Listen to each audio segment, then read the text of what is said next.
آپ نے 6-8 سال گزارے ہیں ایران میں. یہ ایران کے اندر زگ زیگ پیٹرن آخر کیا ہے اور وہاں پر فیصلے کیسے ہوتے ہیں؟ میں نے بادشاہت بھی دیکھی ہے اور میں نے انقلاب بھی دیکھا. ان کا جو ماضی ہے وہی ان کا حال ہے.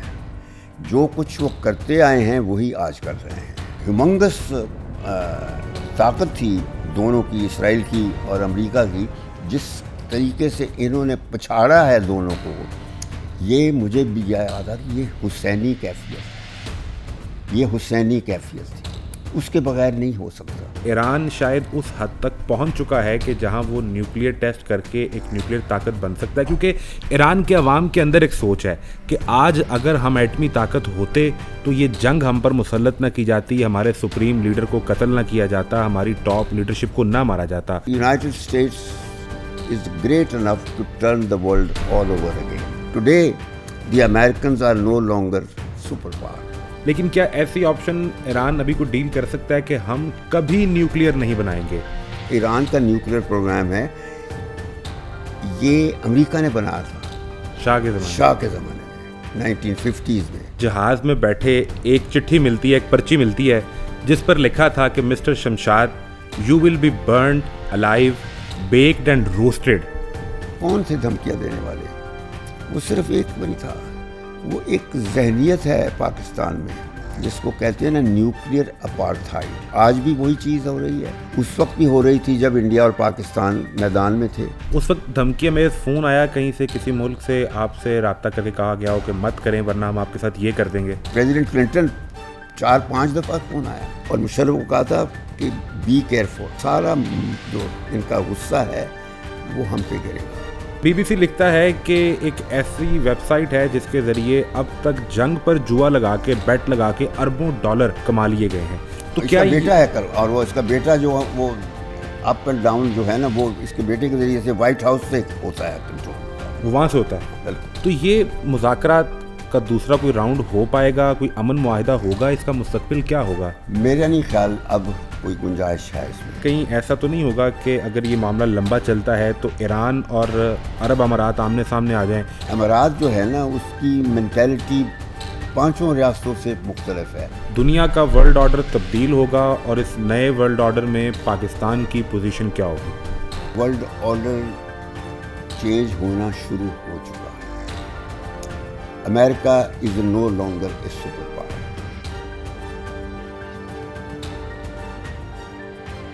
السلام علیکم، آپ دیکھ رہے ہیں دنیا پوڈ کاسٹ اور میں ہوں محمد اعظم. اگر آپ یہ سمجھنا چاہتے ہیں کہ جب پاکستان نیوکلیئر دھماکے کرنے جا رہا تھا اس وقت پاکستان کی ایک انتہائی خاص شخصیت کو یہ پیغام کس نے بھیجا تھا کہ آپ کو زندہ جلا دیا جائے گا. پاکستان اور چین صرف 2 ممالک ایسے تھے جو یہ جانتے تھے کہ پاکستان ایٹمی دھماکے کرنے جا رہا ہے، اور اس کے بعد جو پریشر پاکستان پر آیا، کیا ویسا ہی پریشر اب ایران پر ہے؟ کیا ایران کسی لمحے کسی موقع ایٹمی دھماکے کرے گا؟ ایران اور امریکہ کے مذاکرات کا مستقبل کیا ہو سکتا ہے؟ ایران اور امریکہ کے مذاکرات اور جنگ میں اربوں ڈالر کس نے کمائے ہیں؟ یہ کیسے پالیسی بنتی ہے اور اس میں فارن آفس کا کردار کیا ہوتا ہے؟ یہ سب سمجھنے کے لیے ہم نے ex foreign secretary Shamshad Ahmad Khan کو دعوت دی ہے. Sir thank you very much آپ کے ٹائم کے لیے. آپ دنیا پوڈ کاسٹ کے اسٹوڈیوز میں تشریف لائے. شکریہ.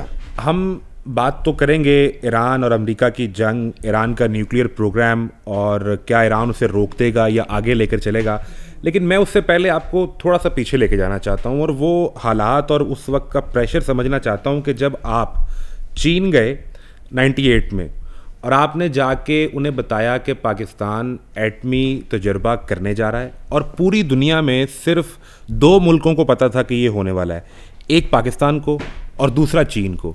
اور جب آپ چین کو یہ بتا کر چین سے واپس آتے ہیں تو آپ کو ایئرپورٹ پر جہاز میں بیٹھے ایک چٹھی ملتی ہے، ایک پرچی ملتی ہے جس پر لکھا تھا کہ mister Shamshad you will be burned alive baked and roasted.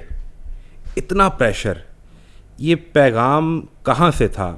Pressure کہاں سے تھا؟ امریکہ، اسرائیل، کون تھا جو آپ کو زندہ جلا دینا چاہتا تھا؟ یہ کہانی ہے دیے اور طوفان کی. یہ جو دیا ہے وہ تو ہمارے ملک کا اپنا دیا ہے. جو طوفان ہے بدقسمتی یہ ہے کہ وہ بھی ہم خود ہیں. یہ جو آپ نے جس قصے کا ذکر کیا ہے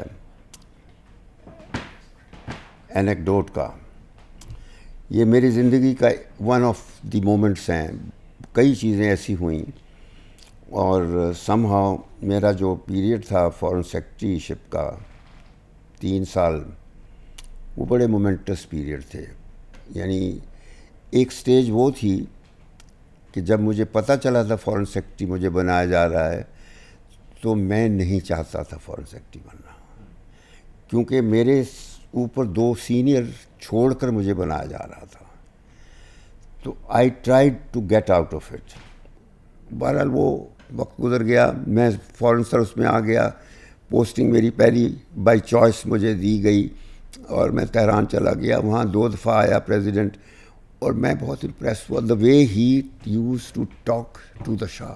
وہ بڑی ایروگنس کے ساتھ شاہ بات کرتا تھا اس کے ساتھ جرنیل, کہ جنرل تم یہ کرو اور یہ نہ کرو. I don't like these Arabs, یہ جو عربز ہیں گلف کے اس وقت, کہ تم ان کو چھوڑو, تم صرف میرے ساتھ رہو. وہ کیسا تھا, وہ بھی ہمارے بھائی ہیں, تم لوگ بھی ہمارے بھائی. تو یہ پالیسی ہماری اس وقت سے ہے, یہ کانسٹنٹ اس وقت بنا تھا. یہ میں اس وقت سے ہماری فارن پالیسی کا کانسٹنٹ کہہ رہا ہوں, اس سے پہلے نہیں تھا, کیونکہ ایوب کے زمانے میں ہم ڈیولپ کر رہے تھے اپنی فارن پالیسی. ایوب کے زمانے میں ایک اور کانسٹنٹ بن چکا تھا اس وقت, وہ تھا 61-62 میں, جب وہ کینیڈی کی انویٹیشن پر امریکہ گیا تھا. وہاں کینیڈی نے اس کو کہا تھا کہ تم یہ چائنا کو چھوڑو, تم ہمارے ساتھ رہو. اس نے کہا چائنا از آور فرینڈ. حالانکہ we were the first country to recognise China. China 49 میں آزاد ہوا ہے, تو ہمارے لیے وہ اس وجہ بھی اس سے بھی ضروری تھا کہ انڈیا کے ساتھ چونکہ ہمارے تعلقات ایسے تھے, اور ہم نے انڈیا کی وجہ سے امریکہ کے ساتھ سارے معاہدے کیے تھے. سو آپ چائنا کو بتا کر آئے ہیں کہ ہم ایٹمی دھماکے کرنے جا رہے ہیں. میں اس وقت یہ بتا رہا ہوں. تو وہ اس وقت جمبو ہوتے تھے جہاز, وہ ڈبل ڈیکر اوپر, تو میں اوپر بیٹھا تھا, نیچے میرے جو ڈیلیگیشن تھا جو میرے ساتھ گیا تھا, اس میں جنرل ذوالفقار تھے, ایک ڈاکٹر افضل تھا پی اے سی کا ایٹامک انرجی کا, اور سلمان بشیر تھا جو میرا اسٹاف افسر تھا, بعد میں وہ بھی فارن سیکرٹری بنا. اس نے چیٹ مجھے بھجوائی ایئر ہوسٹس کے ذریعے, تو کہتی کہ آپ سے ساتھ نہیں. تب میں نے پڑھا اس پہ کہ you will be killed baked and roasted alive. تو میں نے کہا کس نے یہ, کہتی جی آپ کوئی بندہ ہے نیچے بیٹھا, میں نے اس کو بلاؤ. وہ آیا, میں نے کہا یہ کیا, کہتا ہے کہ میں نے تو نہیں کھولا دیکھا, یہ اس نے یہ کہا تھا کہ یہ پرسنل میسیج ہے میرا, بھجوا دیجیے. تو اس نے بھی دیکھا, تو خیر ہم آ گئے. تو یہ جو بات ہے کہ یہ کون تھے دھمکیاں دینے والے, وہ صرف ایک نہیں تھا, وہ ایک ذہنیت ہے پاکستان میں. یہ ذہنیت اس وقت بھی جاگ رہی تھی جب قائد لیاقت علی خان کو امریکہ کے پریزیڈنٹ ٹرومین نے واشنگٹن میں یہ کہا تھا کہ prime minister we need a فوجی دستہ فرام پاکستان, ایک ملٹری کانٹینجنٹ کوریا میں جنگ میں بھیجنے کے لیے. اس نے کہا تھا ایبسولیوٹلی ناٹ. لیاقت علی نے, پرائم منسٹر لیاقت علی خان, ہاں کیا, میرے قائد کا فرمان ہے peace with all enmity with none. ہم جنگیں لڑنے کے لیے نہیں ہم نے فوج رکھی ہوئی, یہ پیس کے لیے ہے. تو اس سے وہ جو ذہنیت آپ کر رہے ہیں, جب واپس آئے تو وہ تھی امپیریل کنیکشنز والی سول ملٹری بیوروکریسی. پہلے انوائٹ نہیں کر رہا تھا. آپ جب چین کو بتا کے آئے اور پھر آگے پاکستان نے دھماکے کر بھی دیے, اور آپ اس وقت فارن آفس میں فارن سیکرٹری تھے, تو یہ جو 28 مئی کی تاریخ ہے, میں یہ جاننا چاہ رہا ہوں کہ اس سے 1 ہفتہ 10 دن پہلے اور 1 ہفتہ 10 دن بعد کس کس نے رابطہ کیا اور کس طرح کی دھمکیاں دیں کہ اب پاکستان کے ساتھ کیا ہوگا؟ بہت اچھا سوال ہے. یہ چائنا سے جب واپس آئے ہیں, وہ ابھی میرا خیال 18-19 مئی کی بات ہے 98 کی. اب یہ سلسلہ شروع ہوتا ہے کہ مارچ 98 میں جب انڈیا میں نئی حکومت منتخب ہوئی واجپئی کی, تو انہوں نے آتے ہی دھمکیاں دینی شروع کر دی تھی کہ ہم اب نیوکلیئر آپشن ایکسرسائز کریں گے, یعنی دھماکہ کرنے جا رہے تھے. تو میں نے پھر پرائم منسٹر کی طرف سے ایک خط G7 کنٹریز کے ہیڈز آف اسٹیٹ گورنمنٹ کو لکھا تھا, جس میں ہم نے بتایا تھا کہ ہمیں خطرہ ہے کہ انڈیا یہ کرنے جا رہا ہے تو آپ روک لیں, کیونکہ ہم اس وقت ہم نے بھی انڈیا کی طرح NPT سائن نہیں کیا تھا, لیکن ہم چاہتے تھے کہ انڈیا مزید پرووک نہ کرے. یہ بھٹو کے زمانے سے یہ پرووکیشن ہو رہی ہے, 74 کے زمانے سے پرووکیشن ہو رہی ہے. اس وقت بھی ہم نے باقاعدہ انیشیٹو لیا تھا بڑے کہ یہ ہو جائے, یہ کر دیا جائے, تاکہ ٹوٹلی اس خطے کو نیوکلیر فری. بالکل ٹھیک ہے, یہ پالیسی تھی ہماری بھٹو کے زمانے سے, لیکن ساتھ تیاری شروع کر دی تھی. اور اب آ کے مارچ میں جب واجپئی کی کیا تو ہم نے یہ لکھ دیا, تو ہمارا خیال تھا کوئی ریئیکشن نہیں ہوا, ساری دنیا سوئی رہی, تو بالکل چپ. اور 74 میں بھی یہ ہوا تھا. اس وقت تو بلکہ جب انڈیا نے دھماکہ کیا تو انڈیا والے انڈیا کو مبارکباد دیتے تھے ویسٹرن کنٹریز کہ it's a smiling Buddha, peaceful explosion.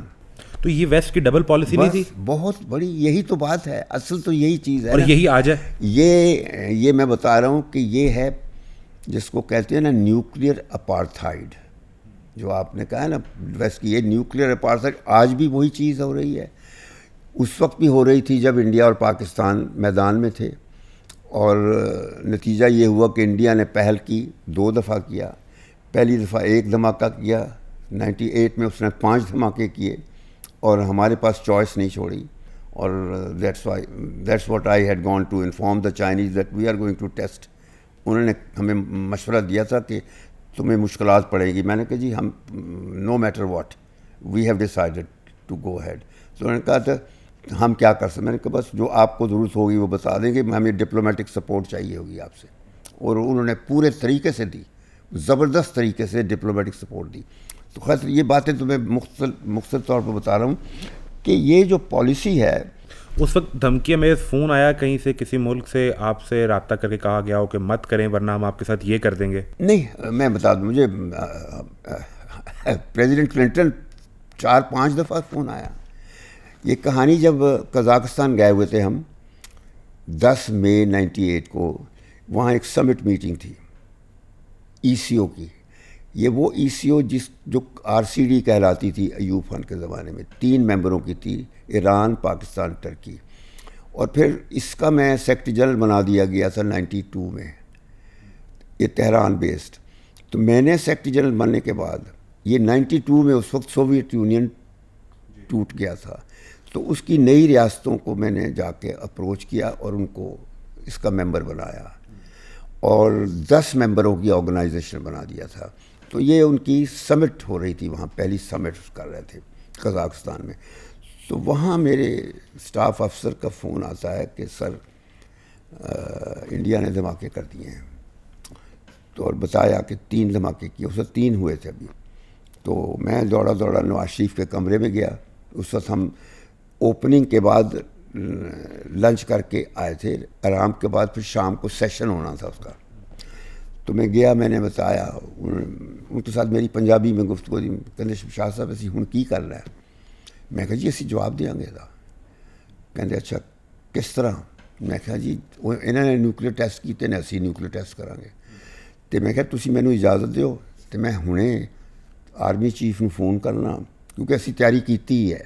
میں کہا جی اسی تیاری کیتی ہے, لیکن تسی مینوں دیو کہ میں ان کہنا دیٹ وہ تیاری مکمل کر لین, ہوں مکمل کر لین. تو وہ کہا کہ میں آ کے اپنے کمرے سے جہانگیر کرامت کو فون کیا. وہ اس وقت ایک ریسیپشن پہ تھے, تو شور تھا, زیادہ لمبی بات نہیں. میں نے جلدی سے کہا کہ ہم کل واپس آ رہے ہیں, کیونکہ یہ ہمیں آ کے جو انسٹیٹیوشنل کام کرنا ہوتا ہے وہ کرنا تھا. مجھے سب پتہ تھا کہ یہ کیا کرنا ہے کیا نہیں کرنا, اور مجھے یہ بھی پتہ تھا کہ امریکہ کے پریشر فون یہیں آنے شروع ہو جائیں گے. تو میں نے نواز شریف کا فون بند کر دیا تھا ہوٹل میں, کہہ دیا تھا فون ہی نہ آئے کہ ہوٹل میں, میں نے کہہ دیا تھا کہ کوئی انکمنگ کال نہیں جائے گی پرائم منسٹر. بس یہ اس قزاقستان میں. اچھا کیونکہ وہ تو ہم سارا ارینجمنٹ تو ہم کرتے ہیں نا وہاں, جو فارن آفس والے ہوتے ہیں ہمارا we are the first line of defence ہوتے ہیں. Foreign office is always the first line of defence. جس طرح فوج ہے, فوج کی سٹیج تک پہنچنے سے پہلے فارن آفس ہوتا ہے. تو اس لحاظ سے یہ انسٹرکشن تھی ہوٹل کو کہ آپ نے پرائم منسٹر اس کمرے میں کال نہیں جانے دینی ہے. اور پرائم منسٹر کو کہا جی کہ ہم اب 2 دن اور رہنا تھا. میں نے کہا جی اب وہ آپ صدیق کانجوسی صاحب کے وہ اٹینڈ کرے گا, ہم چلیں گے واپس, بیکاز ہم نے جا کے ڈیفنس کمیٹی کی میٹنگ بلانی ہے, کابینہ میں مسئلہ ڈسکس کرنا ہے اور پھر جواب دینا ہے. ٹھیک ہے. اور دوسرا میں نے اس ڈیلیگیشن میں مشاہد بھی تھا, اور میں نے کہا جی یہ انفارمیشن منسٹر کو میں نہیں چاہتا کہ وہ اس پہ کوئی بیان دے, کوئی بیان نہیں میں نے اس پہ کرنا, تو صرف آئی ول کمیونیکیٹ. بہت میڈیا اکٹھا ہوا تھا وہاں, انٹرنیشنل میڈیا, تو یہ آپ اپنے منسٹروں کو بتا دیجیے کہ they need not poke their nose in this affair.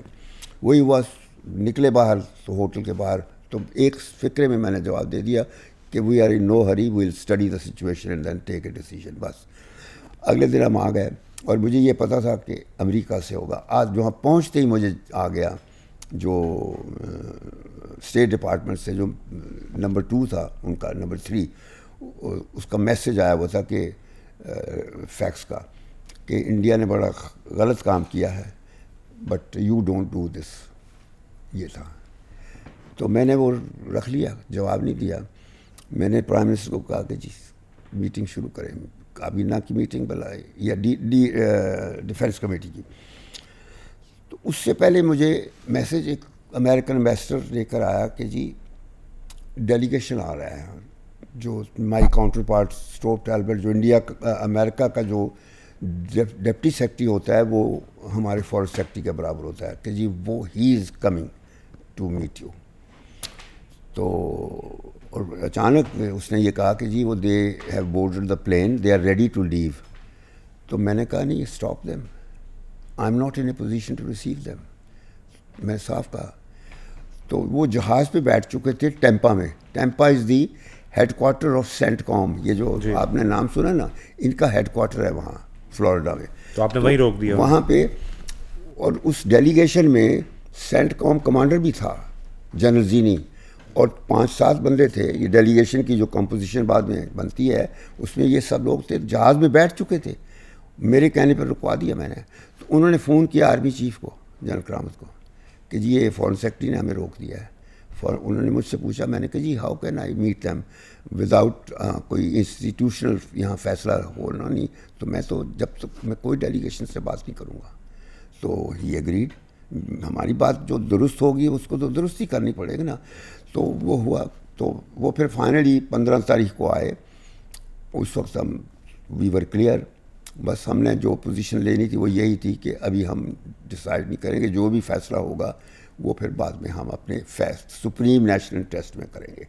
بہت انہوں نے کنونس کرنے کی کوشش کی, ہر بندے سے ملے, آرمی چیف سے ملے, پرائم منسٹر سے ملے, سب کی پوزیشن ہماری ایک تھی. یہ ہم آپس میں کوآرڈینیٹ کر کے بات کرتے تھے. اور یہ میں بتا دوں کہ یہ غلط تاثر ہے کہ فوج شارٹ کال کرتی ہے. بالکل نہیں. میرے فارن سیکرٹری کے زمانے میں سارے فیصلے سویلین لیڈرشپ کے تھے اور فوج ساتھ تھی, وہ ساتھ کھڑے تھے.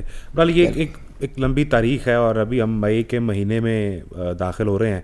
یہ وہی مہینہ ہے. ہم دوبارہ آپ سے ریکویسٹ کریں گے کہ جو وہ میں 20 مئی سے 28 مئی اور 28 مئی کے بعد جو دن ہے اس پر ہم دوبارہ آپ سے سمجھیں گے. ہم نے یہ پریشر ابھی سمجھ لیا. میں اب تھوڑا جو کرنٹ ایشو ہے اس پہ آنا چاہتا ہوں. جو ابھی ہم نے بات کرتے ہوئے آپ نے ذکر کر دیا ویسٹ کی ڈبل پالیسی کا, تو کہیں ایسا تو نہیں ہے کہ ایران شاید اس حد تک پہنچ چکا ہے کہ جہاں وہ نیوکلیئر ٹیسٹ کر کے ایک نیوکلیئر طاقت بن سکتا ہے؟ کیونکہ ایران کے عوام کے اندر ایک سوچ ہے کہ آج اگر ہم ایٹمی طاقت ہوتے تو یہ جنگ ہم پر مسلط نہ کی جاتی, ہمارے سپریم لیڈر کو قتل نہ کیا جاتا, ہماری ٹاپ لیڈرشپ کو نہ مارا جاتا.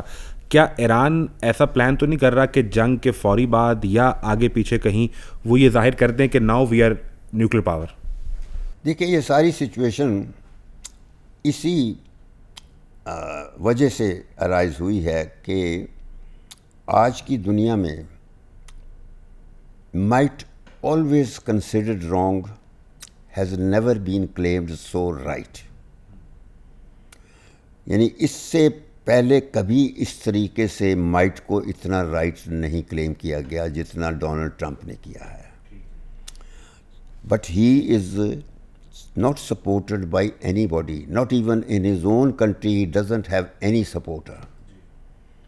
نہ یورپ میں, دنیا میں کہیں بھی اس کو سپورٹ نہیں ہے.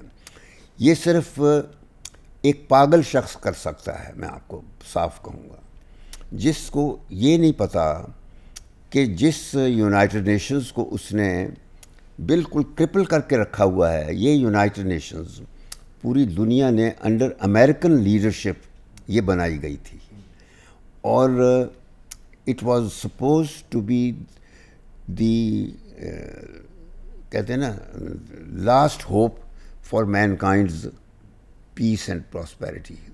دو ڈوئل پرپزز تھے اس کے, مگر اس نے آتے ہی پہلی ٹرم سے مجھے بلکہ انفیکٹ جب سے یہ آیا ہے تو مجھے اکثر پریزیڈنٹ ریگن کی وہ فقرہ یاد آ جاتا ہے جو وہ اکثر اوریٹ کیا کرتا تھا, from the common sense of Thomas Paine, جو ان کا لیڈر تھا آزادی کا. اس میں یہ تھا کہ United States is great enough to turn the world all over again. یعنی اتنا گریٹ ملک ہو جائے گا یہ کہ یہ دنیا کو کسی وقت بھی بدل سکتا ہے. ایسے بدل سکتا ہے؟ میں بتا رہا ہوں نا, بہت دفعہ بدلا ہے. یہی تو بات ہے, دنیا سوچتی نہیں ہے. یہ آج پہلی دفعہ نہیں بات ہو رہی, یہ تاریخ ہے. ان 250 سالوں میں شروع میں تو یہ کون تھے بیسیکلی. آج چونکہ کلیش ہو رہا ہے نا کہ جی ایک طرف تہذیبی ریاست ہے ایران, اور دوسری طرف ایک بغیر تہذیب کے جو ریاست ہے جو 250 سال پرانی ہے. وہ 7000 سال پرانی ریاست ہے اور یہ 250 سال پرانی ہے. اس کا نتیجہ یہ دیکھ لیجئے کہ ان چند 40 دنوں میں اس 7000 سال پرانی ریاست نے جو 40 دنوں کے اندر 250 سال والی ریاست گرام سے ایسے گر گئی ہے. Today the Americans are no longer super power. جو 250 سال میں جو انہوں نے گین کیا تھا اسٹیچر سپر پاور کا, پہلے تو کولڈ وار میں بائی پولیرٹی تھی نا, ایک ریاست تھی مقابلے میں, اس کو ہماری مدد سے جہاد کے ذریعے سے ڈسمینٹل کیا گیا تھا, ہماری مدد سے, پاکستان کی مدد سے. آپ دیکھتے جائیے, پاکستان نے ہر سٹیج پر امریکہ کا ساتھ دیا ہے. یہ بھی نوٹ کر لیجئے. ہم نے اس جنگ میں جو سرد جنگ تھی, we were the battle field of the Cold War to start with. Containment policy was enacted on our soil. ہمارے ہوائی اڈوں کو استعمال کر کے امریکہ کے جہاز U-2 جہاز اڑتے تھے سوویت یونین پر, اور اس کی نقشہ کشی کرتے تھے. اور it took them 20-30 years.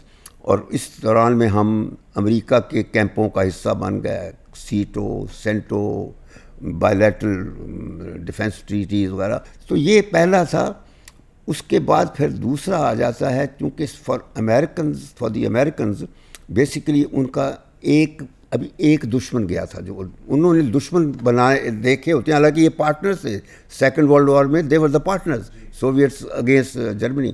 اب چونکہ جرمنی ختم ہو گیا تھا تو ان کے لیے صرف اب ایک دشمن رہ گیا تھا, that was the Muslim world, Muslim امہ, جس کو امہ کہتے ہیں.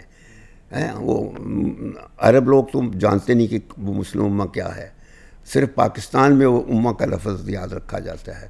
تو وہ امریکہ کا ٹارگٹ تھا. اس کے لیے امریکہ کے ہاں ایک 9/11 کا ڈرامہ انجینئر کیا گیا تھا. I was ambassador, Pakistan ambassador in New York at that time.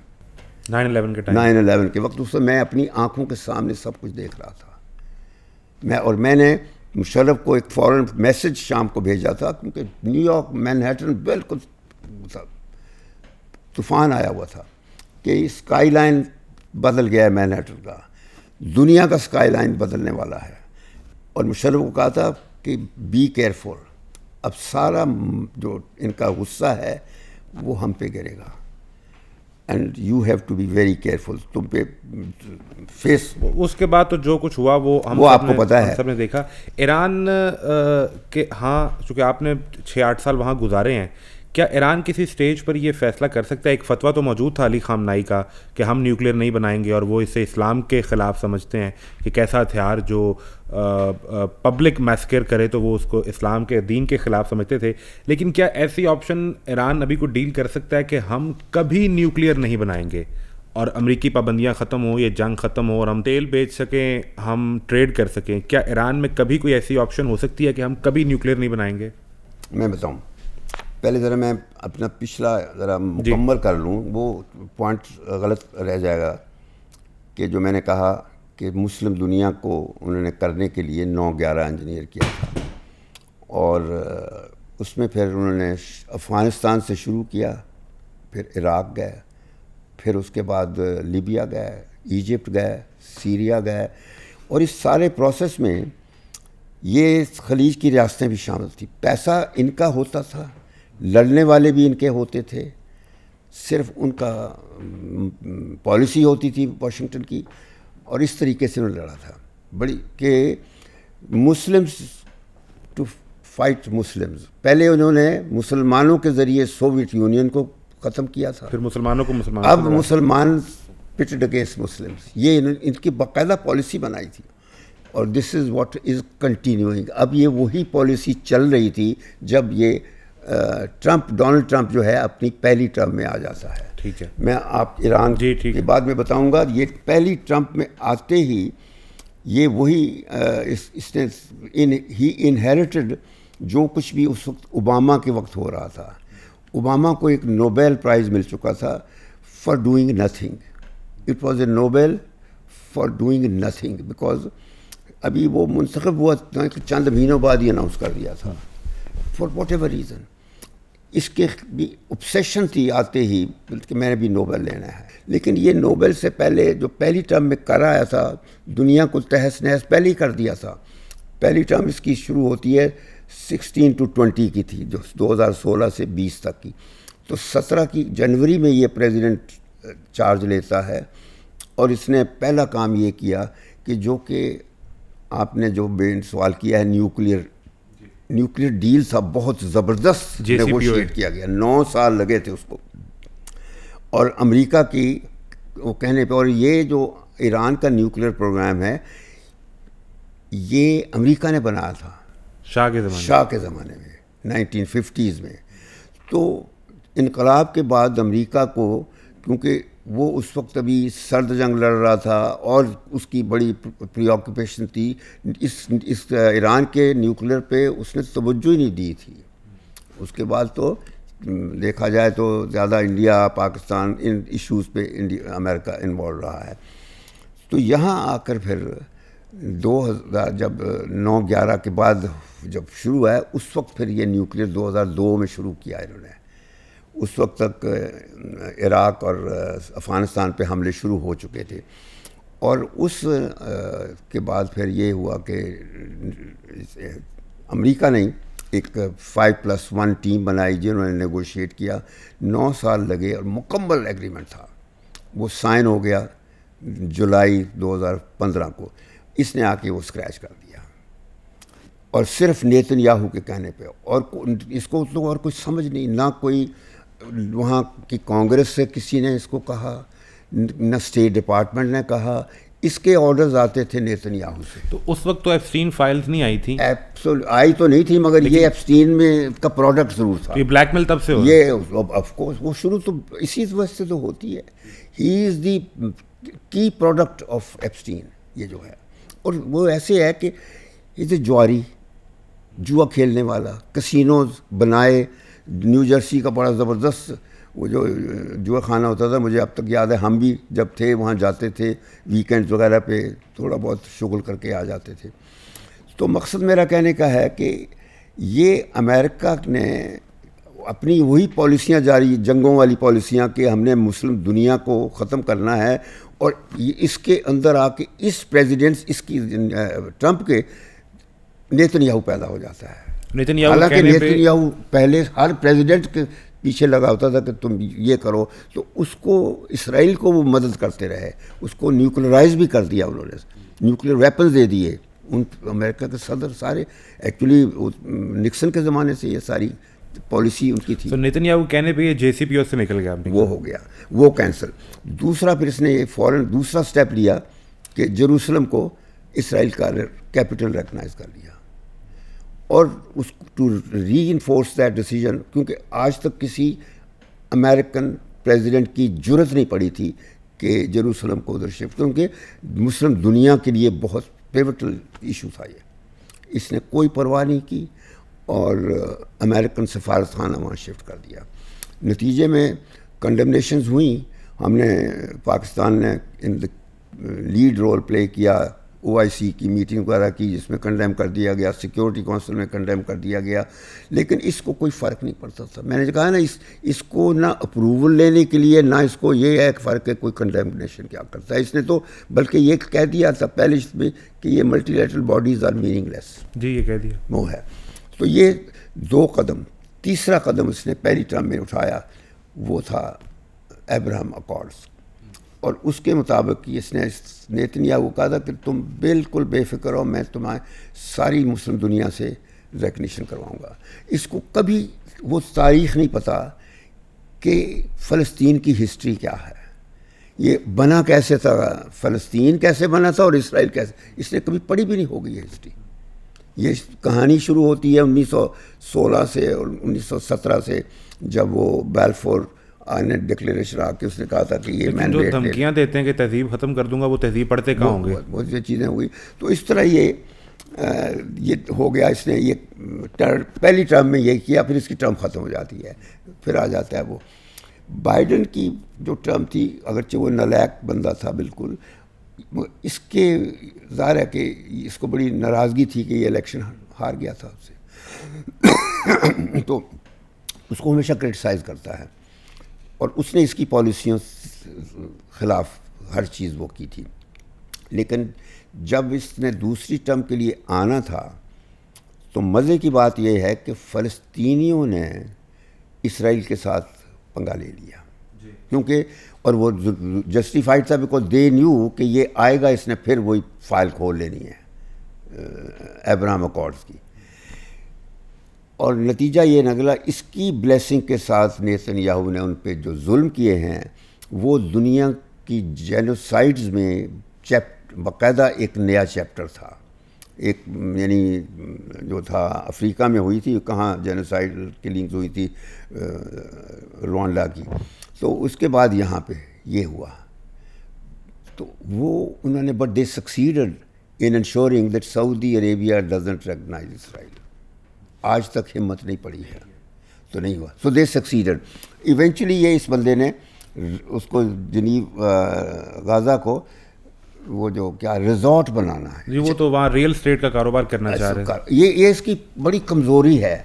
یہ پہلی ٹرم میں اس نے مودی کو بھی یہ کہا تھا کہ یہ جو کشمیر میں ایک ریزورٹ بنانا چاہتا ہوں، تو اس کے کہنے پر مودی نے وہ آرٹیکل 370 35A ایبروگیٹ. اس کی سوچ کیا، اس کی گفتگو میں بھی کوہرنس نہیں ہوتی ہے. گفتگو کرتا ہے ایک فکرہ کر کے سڈنلی وداؤٹ ایون نوئنگ، یہ اس کی جو نفی ہوتی ہے وہ دوسرے لفظوں میں وہ کر رہا ہوتا ہے. یہ تو پاگل خانے میں کہیں جگہ ہوتی ایسے لوگوں کی ہوتی ہے، مگر یہ وہاں کے امریکہ کے لوگوں نے اس کو منتخب کر لیا ہے پریزیڈنٹ. اور بدقسمتی یہ ہے ان کی کہ آج وہاں پر جو ڈکٹیٹرشپ ہوتی ہے، فوجیوں کو آئس کے شکل میں وہاں لے آیا ہے شہروں میں، تو ایسے حالات پیدا کر دیے ہیں کہ 9 ملین لوگ اس کے خلاف پروٹیسٹ پہ نکلے تھے جب اس نے جنگ مسلط کی. بالکل نکلے تھے. اچھا، یہ تو اوول آفس کی جو امریکن پریزیڈنٹ آفس ہے اس کی سوچ آپ نے بتائی ہے اور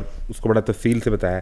مجھے یہ بتائیں کہ میں جب ویسٹرن میڈیا کو دیکھتا ہوں یا ان مذاکرات کے حوالے سے انہیں اسٹڈی کرتا ہوں تو وہ بار بار ایک ہی چیز لکھتے ہیں.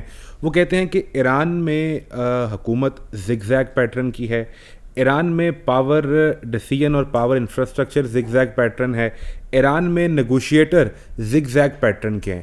آپ نے 6-8 سال گزارے ہیں ایران میں، یہ ایران کے اندر زگ زیگ پیٹرن آخر کیا ہے اور وہاں پر فیصلے کیسے ہوتے ہیں؟ اب میں آتا ہوں ایران کی طرف. آپ میں نے بادشاہت بھی دیکھی ہے اور میں نے انقلاب بھی دیکھا ہے.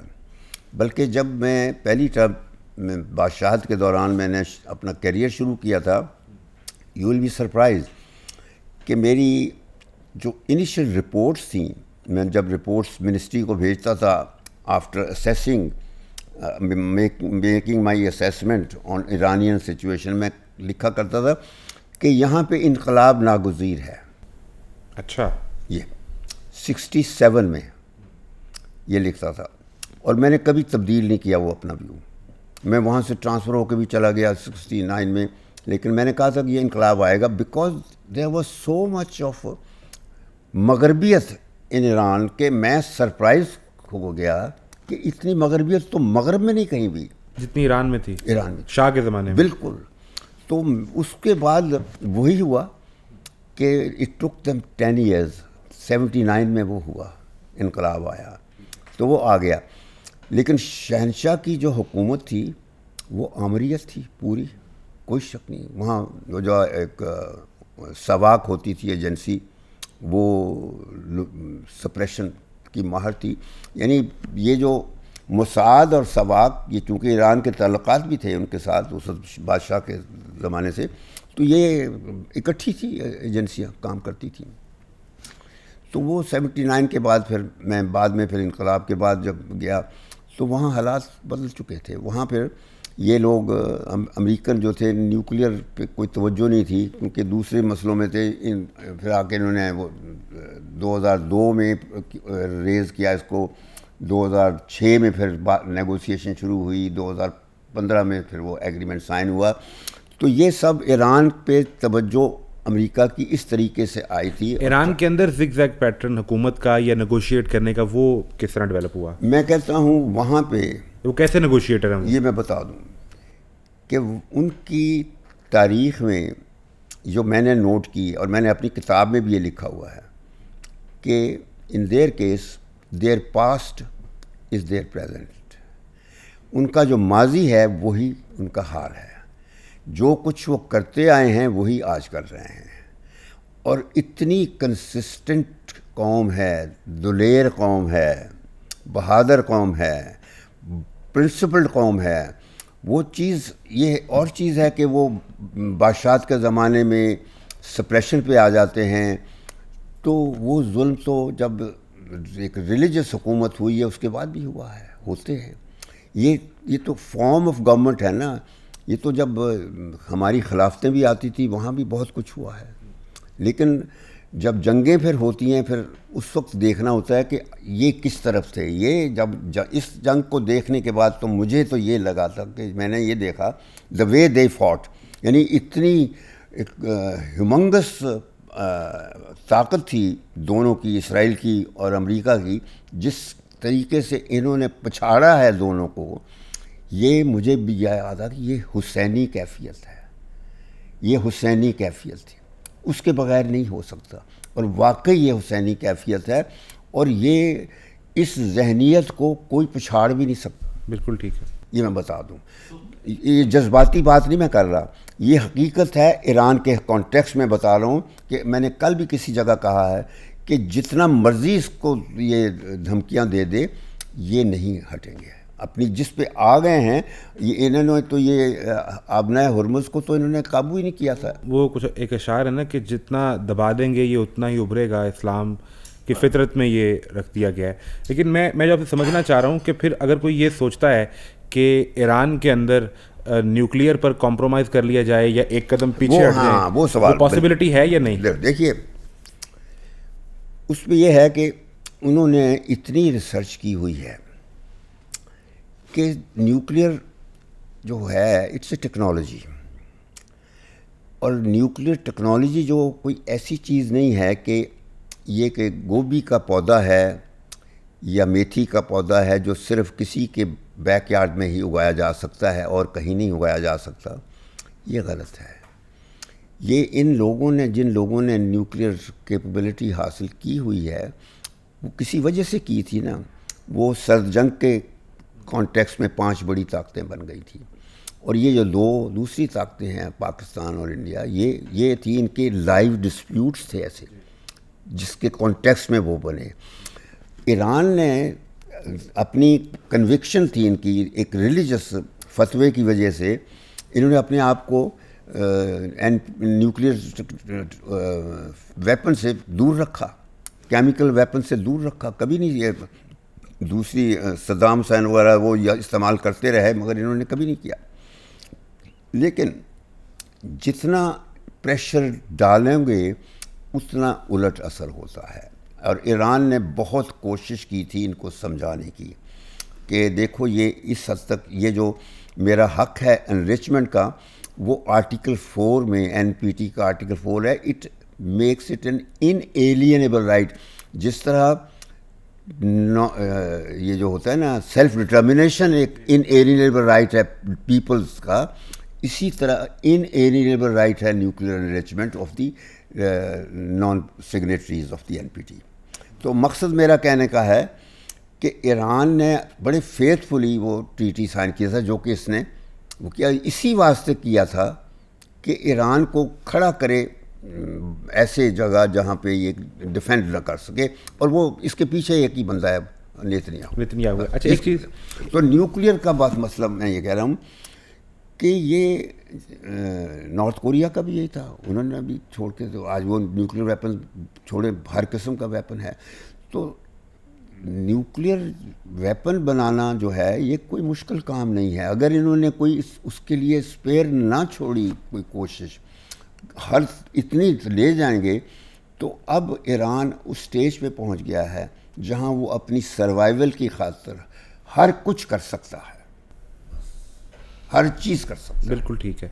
اب مجھے یہ بتائیں کہ مذاکرات کے حوالے سے ویسٹرن میڈیا, یہ ٹائمز لکھ رہا ہے کہ دوسرا راؤنڈ اس لیے نہیں ہو پا رہا کہ ڈونلڈ ٹرمپ کے جو مشرق وسطیٰ کے مشیر ہیں, اس میں اسٹیو وٹکاف ہیں, جیرڈ کشنر ان کے داماد بھی ہیں, یا دیگر لوگ جو انہیں اس پر مشورہ دے رہے ہیں, ایڈوائس دے رہے ہیں, وہ اس میں پرابلم ہے.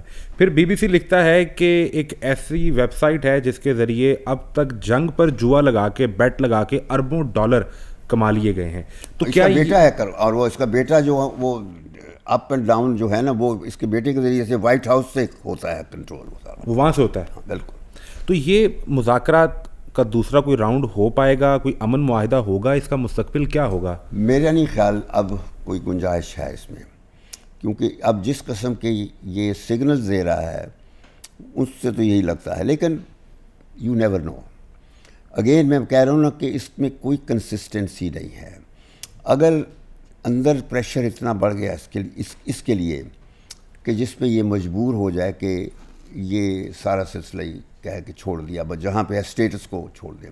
یہ بھی ہو سکتا ہے نا یہ اسٹیٹس کو ہی اسٹیٹس کو رکھ دیا جائے لمبے پیریڈ کے لیے. ظاہر ہے اس کے نتائج تو ہوں گے, دنیا کے لیے ہر قسم کی آفت جو ہے وہ اس کی مدت بڑھ جائے گی. تو لیکن اس کو کوئی پرواہ نہیں ہے. اور یہ پورا یورپ جو ہے وہ سفر کر رہا ہے. تو دیکھنا ہے کہ وہ جو سفر کرنے والے ہیں ان کے پاس کوئی حل ہے, یہ دیکھنا ہے کیسے ہے کیا جا سکتا ہے.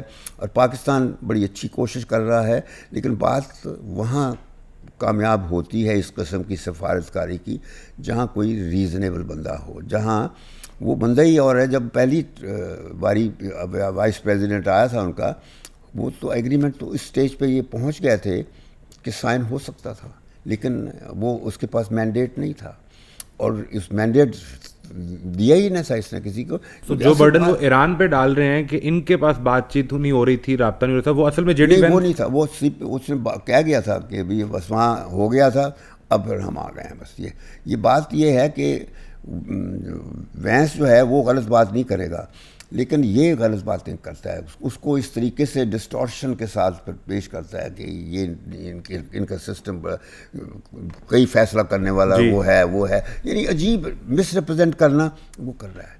سب جھوٹ ہے. جتنا مس ریپرزینٹ تم کر رہے ہو دنیا میں ایک بڑی طاقت ہو کے, جتنا امریکہ کی ویلیوز کو مس ریپرزینٹ کر رہے ہو اور ان کو ڈیگریڈ کر دیا ہے. اب امریکہ کی جو فریڈم کی اور ڈیموکریسی کی ٹریڈیشنز ہیں اس کا تو ستیہ ناش کر دیا اس نے بالکل. یعنی یہ دیکھا جائے جو کچھ آج امریکہ میں ہو رہا ہے، وہاں تو دیکھیے جو نیو یارک کے الیکشن پہ جس طرح گڑبڑ اس نے کی ہے، ہر طرف کوئی وہ چیز ہے ہی نہیں جس کو کہہ سکتے ہیں کہ ڈیموکریسی چل رہی ہے. بالکل ٹھیک ہے. اب یعنی مذاکرات کے مستقبل کے متعلق تو آپ نے بتا دیا، لیکن اس جنگ کے دوران جب امریکہ اور اسرائیل نے ایران پر حملہ کیا تو ایران نے جواب دیا خلیجی ریاستوں میں، عرب ممالک میں جہاں امریکن انسٹالیشن موجود تھیں، اور اس کے بعد ایک رفٹ وہاں پیدا ہونا شروع ہو گیا. اوپیک سے متحدہ عرب امارات بھی نکل گیا ہے، اور اس پہ رپورٹ ہوا کہ ان کی ناراضگی یہ تھی کہ جی سی سی کے ممالک ہمیں ویسے ساتھ لے کر نہیں چلے. تو یہ جو آپ دیکھ رہے ہیں، کہیں ایسا تو نہیں ہوگا کہ اگر یہ معاملہ لمبا چلتا ہے تو ایران اور عرب امارات آمنے سامنے آ جائیں، کیونکہ یو اے کی اسرائیل سے بھی بہت اچھی دوستی ہے؟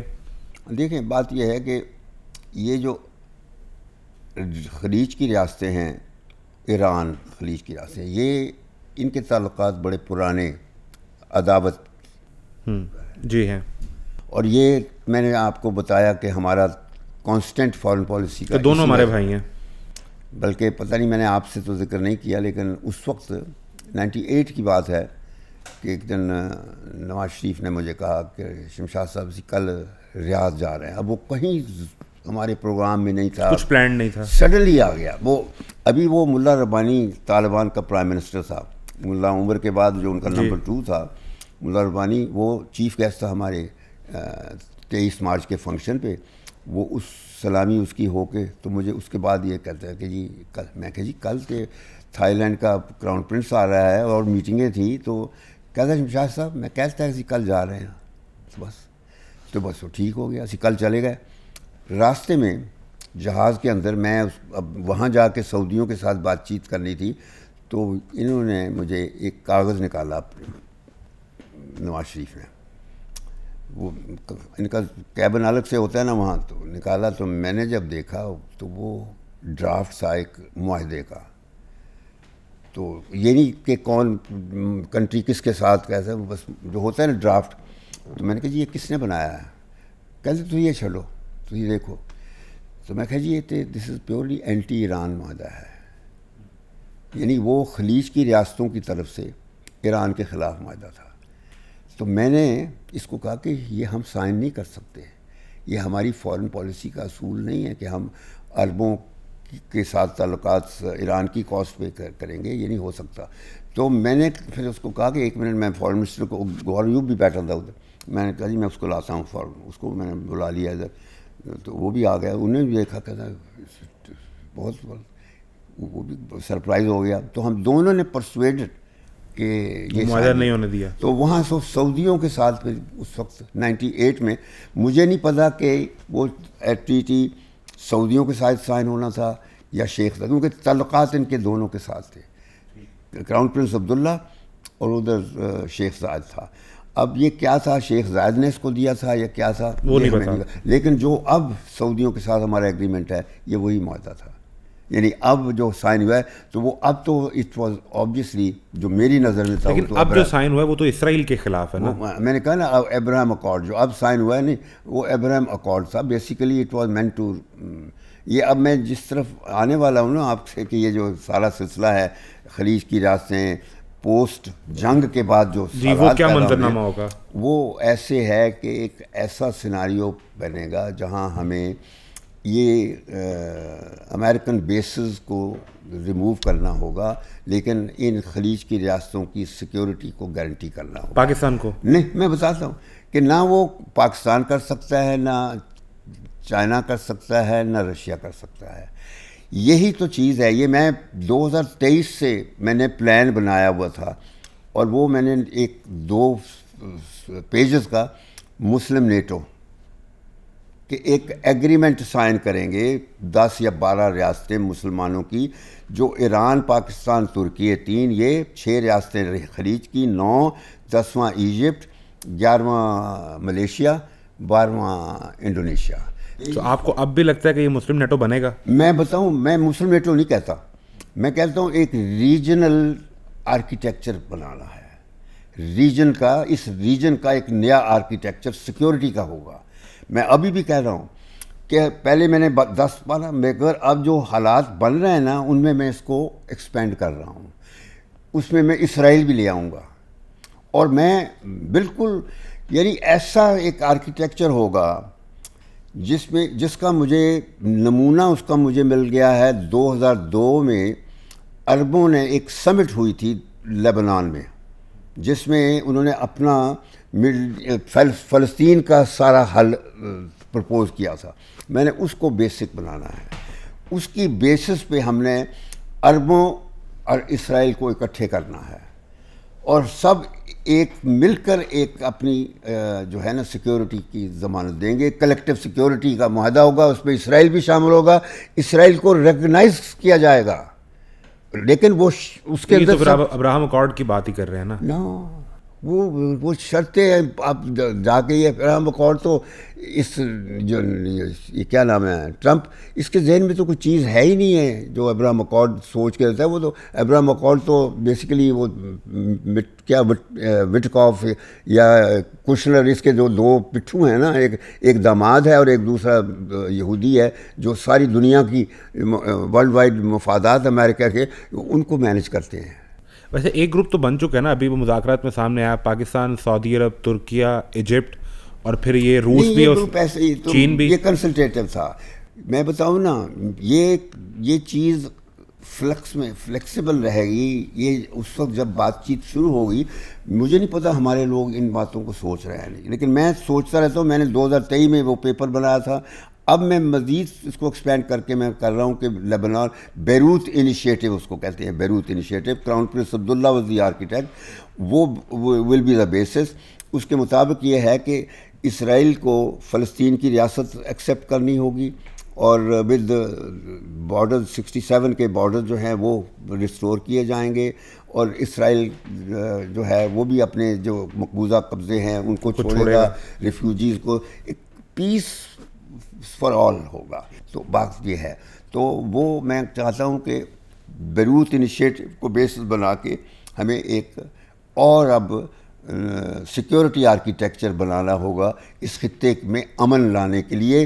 پھر دنیا امن پہ آئے گی، ورنہ یہ خطہ دنیا کے پورے امن کے لیے ایک فتنہ بنا رہے گا. ٹھیک ہے، مجھے یہ بتائیں آپ کہ یو اے ای میں دبئی کو بہت نقصان پہنچا اس جنگ میں، اور پھر ان کی الفجیرہ پورٹ جس طرح ڈیپ پورٹ ہے، اس طرح بہت سے لوگ بات کرتے ہیں کہ گوادر کی پورٹ بھی ویسے ہی بہت ڈیپ پورٹ ہے. تو کیا پاکستان میں گوادر کی پورٹ پہ کسی کا بیس نہیں ہے؟ نہیں، گوادر ڈیپ پورٹ ہے. کیا یہ ٹرانس شپمنٹ کا ہب بن سکتا ہے؟ ایسی پکچر جہاں پہ جو دنیا کی ٹریڈ ہے وہ گوادر پہ آئے، کیونکہ دبئی کو اس وقت کافی نقصان پہنچ چکا ہے یو اے ای کو. وہ تو پاسبلٹیز تو ہو سکتی ہیں. ابھی تو ہمیں تیل کی مصیبت ہے. ابھی یہ ان چیزوں کو پلان کرنا جو ہے نا، یہ قابل وقت ہے. میں جب بھی مجھ سے کوئی سوال یہ پوچھتا ہے کہ سانو کی ملے گا، اس سے مجھے چڑ ہے. میں کبھی نہیں سوچتا کہ منو کی ملنا ہے. اس مسئلے تو مجھے سب کچھ ملے گا جب اس خطے میں امن ہوگا. تو I will make my own place. Pakistan کے پاس اتنا پوٹینشیل ہے کہ ہمیں کسی سے بھیک مانگنے کی ضرورت ہی نہیں ہونی چاہیے. میں تو بھیک کے بہت خلاف ہوں. یہ جو ہم کبھی سعودیوں سے کبھی اس سے، ہمارے پاس اپنے وسائل اتنے ہیں، تو اس وجہ سے ہمیں اپنے ملک پہ فوکس کرنا چاہیے. اپنا ملک ہمارا کھوکھلا ہو گیا آج. نہ گورننس ہے، نہ کوئی حکومت ہے، نہ عدلیہ ہے، نہ پارلیمنٹ ہے، نہ پولیس ہے، تو نہ قانون ہے. یہ چیزیں ایڈریس کرنی ہیں. تب آپ کی جو جیو پولیٹیکل لوکیشن کے مطابق جو دنیا میں آج آپ کی عزت ہے وہ سسٹینیبل ہوگی. ادروائز تو دنیا میں کوئی، بس صرف یہ بیکاز ہمارے فیلڈ مارشل اور شہباز شریف کو وائٹ ہاؤس میں عزت مل گئی، نظر کرم مل گئی، وہ تو انف نہیں ہے. اس سے تو دنیا کی عزت، اندر کے مسائل بھی ٹھیک اصل تو یہی ہے نا کہ دنیا کی عزت اس وقت ہوگی جب آپ اندر سے ایک واقعی مضبوط قوم ہوں گے. مضبوط ریاستوں کے قوم تو ہیں ہی نہیں. ہم قومیں تو صرف ہمارے یہاں دو ہیں. پاکستانیت تو کسی کے پاس ہے ہی نہیں. وہ صرف کرکٹ کا ایک میچ ہوتا ہے انڈیا کے ساتھ، اس وقت پاکستانیت آتی ہے، ورنہ تو ہم لوگ قومیت کا ہے ہی نہیں ہمارے پاس کوئی اظہار طریقہ. اچھا، مجھے یہ بتائیں کہ آپ چونکہ فارن سیکرٹری بھی رہے، پھر انویسٹر بھی رہے، میں صرف سمجھنا یہ چاہ رہا ہوں کہ پاکستان میں بہت زیادہ بات ہوتی ہے کہ ہم ایران سے تیل کیوں نہیں لیتے. خیر وہ امریکی پابندیاں تھیں، لیکن کیا کوئی ایسی وہ پابندیاں تھیں؟ ہم نے تو گیس پائپ لائن بنا دی. اب کوئی صورتحال ایسی ہو سکے گی کہ پاکستان تیل اور گیس لے سکے؟ بالکل، بلکہ ابھی کرنی چاہیے. یعنی کچھ بھی ہو، پرابلم ہے وہ ہے اس وقت سارے پیسہ کمانے والے کما رہے ہیں.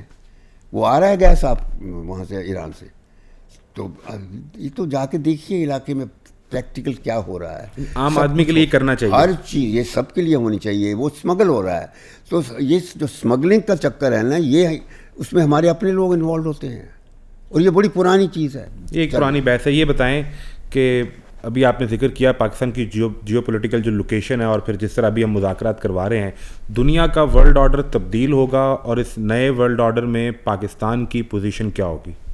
میں کہہ رہا ہوں ورلڈ آرڈر چینج ہونا شروع ہو چکا ہے. America is no longer a super power.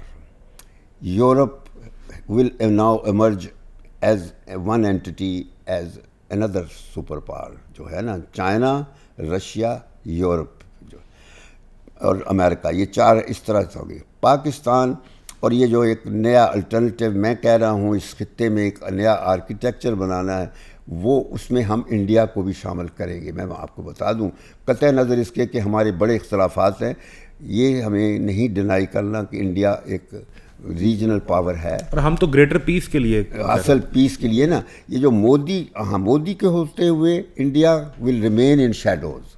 Modi جو مودتوا ہے نا, اس نے انڈیا کو تباہ کر دیا ہے. میں آپ کو بتا دوں جو آر ایس ایس کا ایجنڈا ہے. ہاں, جو انڈیا کی اصلی ریاست ہے نا, وہ ایک ریاست ہے, اور وہ بھی ہر بڑے اسٹرکچر آرکیٹیکچر کا حصہ ہوگی, اور اس کا رکھنا ضروری ہے. تو میں تو اگر نہ بھی ہو تو میں تو انڈیا اور پاکستان کو اکٹھے کرنا چاہتا ہوں کہ وہ دونوں مل کے ایک فیکٹر آف اسٹیبلٹی بن جائیں, اگر ہم بن سکتے ہوں. اور یہ بڑی اچھی بات ہے کہ اگر انڈیا اور پاکستان مل جائیں تو یہ ایک نئی طاقت ہوگی جو نیوکلیئر طاقت ہوگی, اور بیلنسنگ پاور رکھے گی, اور اس کو جنگوں سے بچائے گی. لیکن اگر نہ بھی ہو تو پھر ہم انہیں مودی کے سائے سے نکلنا ہوگا. مودی وہ اس کے ہوتے تو کچھ بھی نہیں ہو سکتا, بیکاز دیٹ مین, ایک تو وہ ہے کہ اس کی ماتا پتا یہ نیتن یاہو ہے.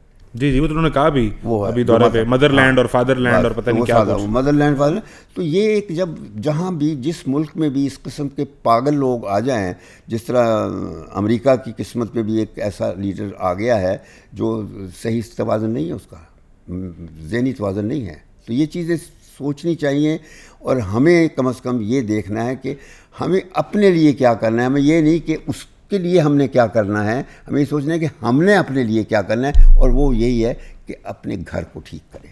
مجھے بس آخری چیز یہ بتا دیں کہ اسرائیلی آرمی چیف یہ کہتے ہیں کہ ہم جنگ کے لیے تیار ہیں, اور 2026 کا پورا سال یہ جنگ ہی رہے گی, اور ہم اس کے لیے تیاری کیے بیٹھے ہیں. تو آپ جس گریٹر پیس کی بات کر رہے ہیں, اور آپ پہلے اس میں اسرائیل کو شامل کرنے کی بات بھی کر رہے تھے ریجنل پیس کے لیے, تو وہ اسرائیل تو امن ہونے نہیں دے گا. نہیں, میں بتاتا ہوں, یہ چیزیں جو بات چیت ہوتی ہے نا, جو نیگوسیشنز ہوتی ہیں, یا کوئی پروسیس جو ہوتا ہے, وہ یہ نہیں ہوتا کہ جنگ ختم ہوگی تو شروع ہوگا. وہ اس کے لیے ماحول ٹھیک ہونا چاہیے. وہ جب بھی ماحول ہوگا ٹھیک, اسرائیل وہ ماحول بننے دے گا. میں بتاؤں, ماحول کے لیے یہ عربوں کے ساتھ دیکھنا ہے. جس طرح ٹیم بنا لی نا, سعودی عرب, ایران, پاکستان, ترکی, سعودی عرب, یہ 4 ممالک تو پکے ہو گئے نا. اگر ہم ایجپٹ کو بھی شمال کر لیں تو پھر ہم اس کے ساتھ ان کو بھی کر سکتے ہیں, اسرائیل کو بھی سمجھا لیں گے, اسرائیل کے ساتھ بھی بات چیت انگیجمنٹ کی جا سکتی ہے. بالکل ٹھیک ہے جناب. شمشاد احمد خان صاحب, تھینک یو ویری مچ آپ کے ٹائم کے لیے, آپ تشریف لے کر آئے. ہم نے کوشش کی ہے کہ پاکستان کے نیوکلیئر پروگرام کے اور دھماکوں کے وقت جو پریشر تھا وہ سمجھیں, تاکہ آپ کو یہ اندازہ ہو سکے کہ اس وقت ایران کو کس پریشر کا سامنا کرنا پڑ رہا ہوگا. آپ کسی بھی پرٹیکولر ٹاپک کو خاص طور پر سمجھنا چاہتے ہیں تو کامنٹ سیکشن میں ضرور بتائیے گا. ہم دوبارہ شمشاد احمد خان صاحب سے ریکویسٹ کریں گے, انہیں پھر اپنے پاس دعوت دیں گے. اجازت دیجیے, اللہ حافظ.